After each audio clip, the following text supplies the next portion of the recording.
What do most people misunderstand about discipline equals freedom?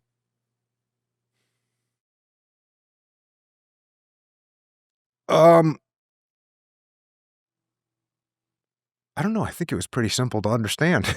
I agree, but it's with simplicity comes an awful lot of opportunity for people to. Yeah. I guess there's always people that, as they're trying to fish for a contrarian thing to say, which I think you kind of have to fish for it. I think you have to work for it to get with that statement. But, oh, there's such a thing as too much discipline. And if you have so much discipline in your life, then you won't be enjoying your life. And cool. Yep. If you are so disciplined that you never go out and you never eat a pizza, cool. You might be bummed out. Yep. You can go too far with it. Mm-hmm. But generally speaking, if you have an occasional pizza because they taste really good and once a month or whatever, you go down to the pizza place and you get a pizza, cool. Good for you. That's going to be awesome. And that's the reward for freedom. But I think it's pretty straightforward. And I guess if I was to fish a little bit more, I would say that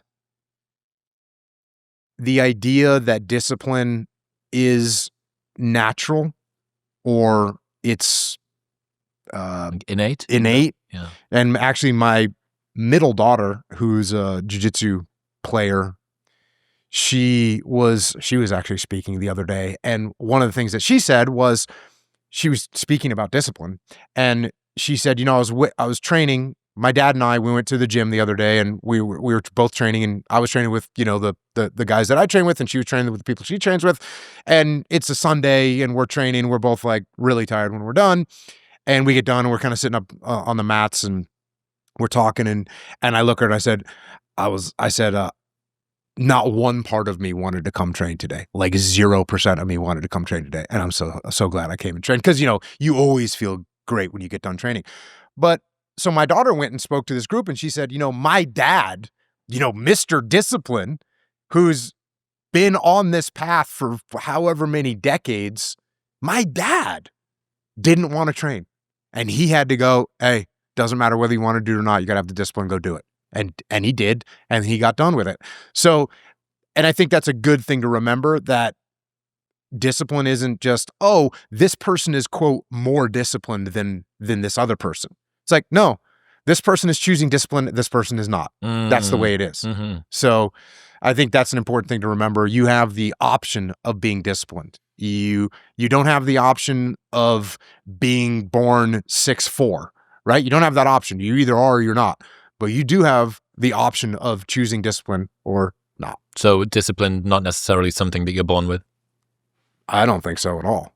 I think maybe there's some small percentage of it.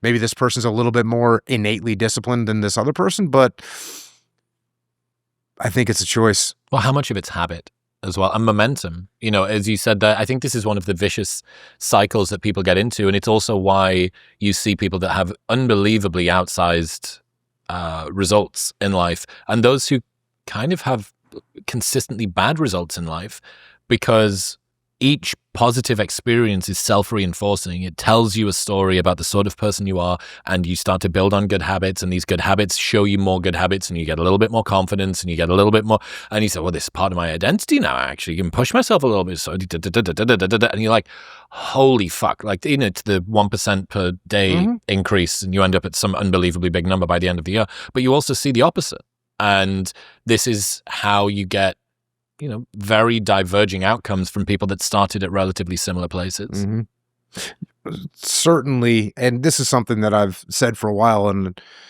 is discipline begets discipline, right? If you make a bad decision in the morning and you decide you're not going to get out of bed, you decide you're not going to work out, when you get to the office, the donuts are that much more tempting and you're probably going to eat one.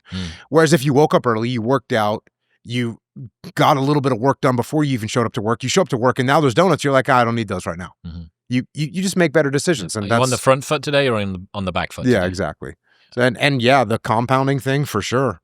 And you make one good little decision that leads to another good little opportunity. And I'm sure you have friends like this too. I have friends that made just small decision after small bad decision after small bad decision, and they end up in terrible, terrible places. Yeah. Which is awful to see. An interesting pivot on the make one good decision begets another good decision is when you've got a difficult conversation to have. My friend Alex says, the life that you want is on the other side of the difficult conversations you're unprepared to have. And he uses this analogy of when, you work up to it for ages and the stress and you're in the Humvee, metaphorically driving up to the conversation, and you finally do it and you go, oh, I feel amazing. And then immediately, like a psychopath, like a serial killer, you look around and you go, what other bad conversations can I have? And you're like seeking out targets for, you're like, oh, I need to ring my mom and tell her that she did that thing. I've got that guy that didn't deliver the Amazon parcel correctly, and I need to speak to this supplier, blah, blah, blah.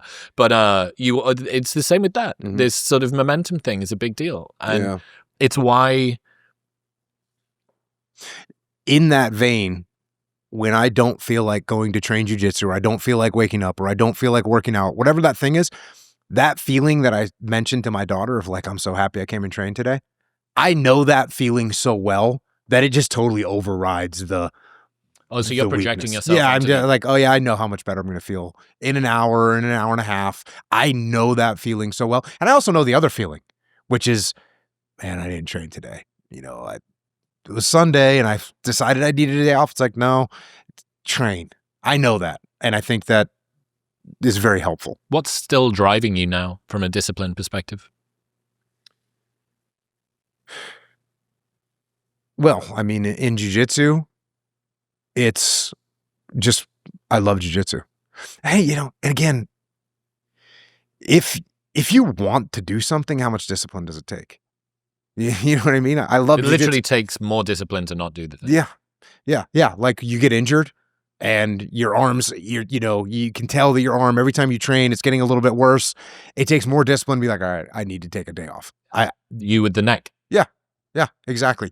So yeah, I mean, I enjoy doing these things. I enjoy working out. Do I enjoy working out every single day? No. And that's when it's like, oh yeah, but I know the results of the long run. And I think that's an important thing that I've talked about, and again, talked about this with my daughter, is like, if you give up a little bit today, like you can't get it back. Like if you skip a workout today, you can't, there's no possible way to get that back. When you let something go, it's gone. And Rome wasn't built in a day, but Rome didn't fall apart on a day either. It didn't fall apart because of one thing. It falls apart just a little bit at a time. Yeah, nobody gets fit overnight. Nobody gets fat overnight. Either. Exactly. And so you can't submit. You can't submit. You have to get in there and keep it going. And I know the results of not doing the thing are not good. And I enjoy doing the thing, so in order to keep doing the thing, you got to do the thing. Yes, it is. It's this endless fucking infinite regress of doing the thing. Yeah. I kind of get the sense as well with that story about not wanting to go to the gym. I do think that that's the difference between discipline and motivation, right? Motivation. I didn't want to do the thing. Discipline. I did the thing in spite of not wanting to do the thing. Yep. And look, I've said it many times, you can't count on motivation. Like it's not going to be there for you. Yeah. Or it may, but it may not be. And it's lovely when it comes along. If you wait for it to be there, you might be waiting more than you should.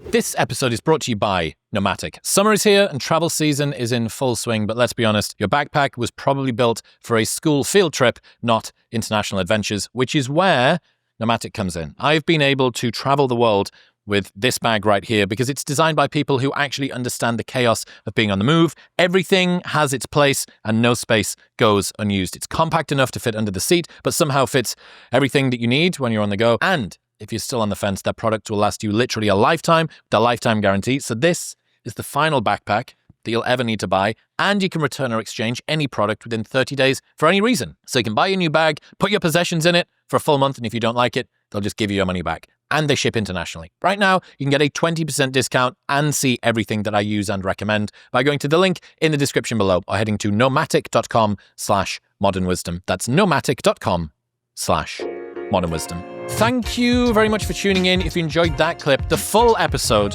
is available right here. Go on. Press it.